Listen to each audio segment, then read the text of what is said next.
The American dream of financial security and personal fulfillment is much more than just a dream for both Americans and for all free people the world over, especially for Americans, as we are protected by a republic form of limited government, which is authorized and protected by our Constitution.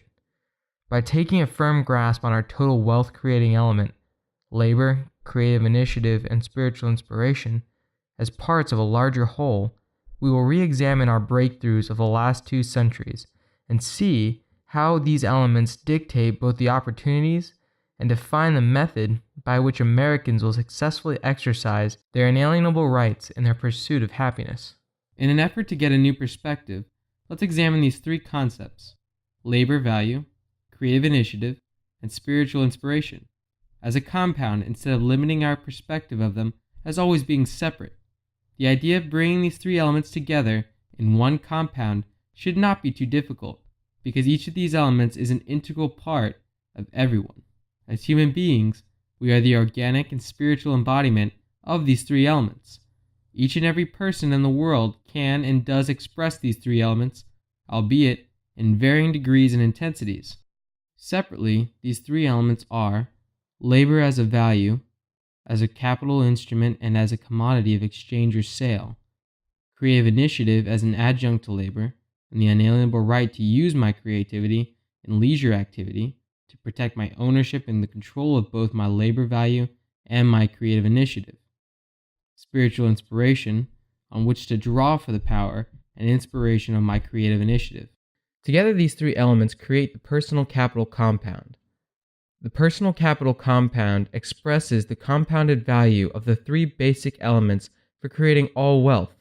This applies to each and every individual in the world.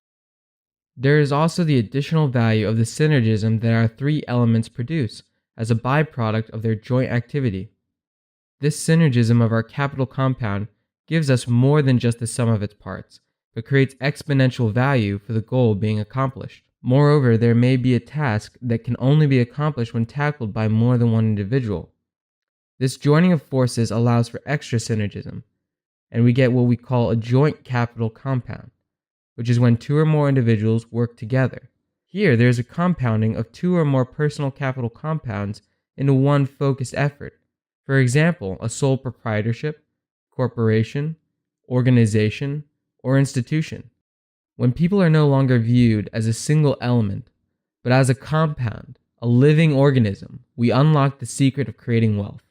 Capitalism, an economic system in which a country's trade and industry are controlled by private owners for profit rather than by the state, allows for the freedom for people to express all 3 of these elements, and therefore lays the perfect foundation for this ideology to flourish. Unfortunately, America now believes, as the communist and socialist world believes, in laborism, by focusing on full employment as the primary means of creating a livelihood.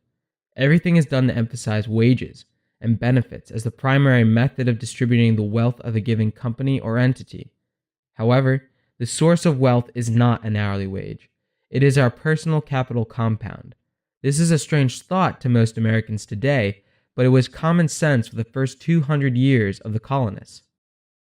The colonists did not suffer the loss of old family ties and the dangers of crossing an unforgiving ocean in flimsy sailboats looking for a wage. If they had believed that a wage was the road to personal freedom and independence, they would have stayed in the old world. The colonists sacrificed everything to come to America in search of their opportunity to own the source of their wealth.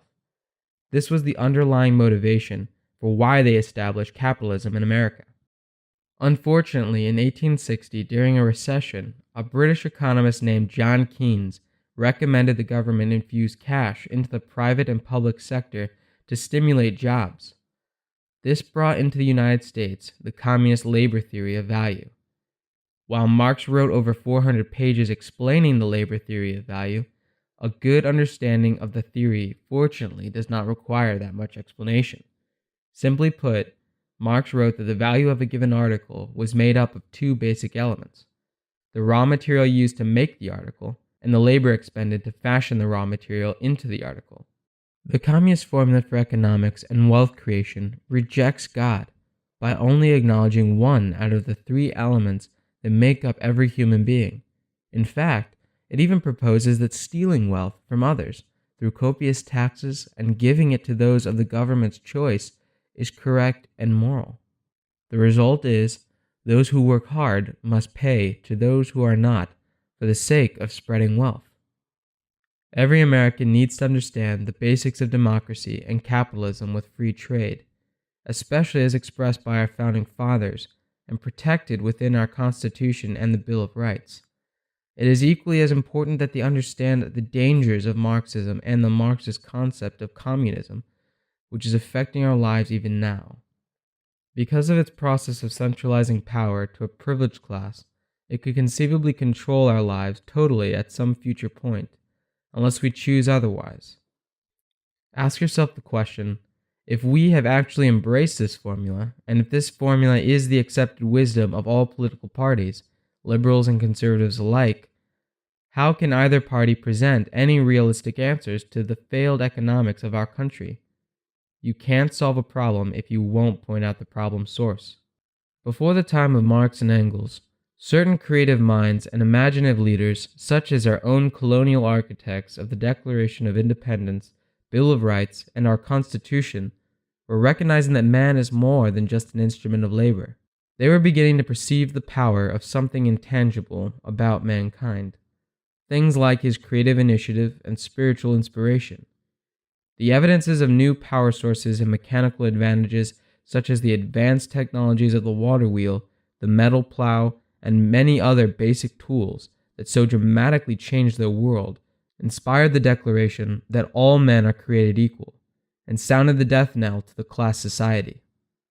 Our founding fathers have another truly revolutionary concept to offer. It is in the genius of recognizing the unalienable right that one possesses beyond the mere marketing of his labor and intangible elements. The founding fathers recognized for the first time the importance of one's right to protect his use and free interchange of those values, and the property they would produce. We find our first and oldest record of a revolutionary concept of how wealth is acquired in the Hebrew Old Testament, found in Deuteronomy chapter 8, verses 17 and 18, which says, "You may say to yourself, my power and the strength of my hands have produced this wealth for me, but remember the Lord your God, for it is He who gives you the ability to produce wealth, and so confirms His covenant which He swore to your forefather, as it is today." In our Declaration of Independence, it flatly states that all men are created equal, as opposed to the assumption of unequal status or class by birth.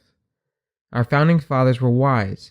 Many of them knew that their wealth was the result of God working in their lives through His wisdom and providence, and did not elevate them to a higher status. This wisdom was embedded in what we have identified as the personal capital compound, which honors the sovereign will of God and gives honor and thanks for His grace and mercy.